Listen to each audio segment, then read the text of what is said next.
मरी से अफसोसनाक खबर है। मरी में सहाफ़ी कत्ल, थाना पदरियाटा की हदूद में फायरिंग, मकामी सहाफ़ी ज़फ़र शहीद सती जाँ बाग। मकतूल ज़फ़र शहीद सती को 2 गोलियां लगी।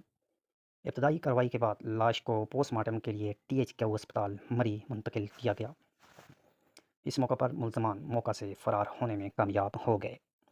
सहाफ़ती बरादरी में शदीद तफ़शीश, मुल्ज़मान की फ़ौरी गिरफ़्तारी का मुतालबा। याद रहे कि ज़फ़र शहीद सती एक बेहतरीन इंसान के साथ साथ एक बेहतरीन सहाफ़ी भी हैं थे और मरी में उनके नाम पाया जाता है। सहाफ़ती बरादरी इस वक्त शदीद गम और गुस्से की हालत में है और जल्द से जल्द मुल्ज़मान को गिरफ़्तार करने का मुतालबा कर रहे हैं और एहतजाज की भी कॉल दी है। अगर मुल्ज़मों को चंद घंटों के अंदर गिरफ़्तार ना किया गया तो रावलपिंडी, इस्लामाबाद समेत दीगर जो सहाफ़ती तंज़ीमें हैं उन्होंने मुल्कगीर एहतजाज का ऐलान किया है। अब देखते हैं कि पुलिस मुल्ज़मान को गिरफ़्तार करने में कामयाब होती है या नहीं।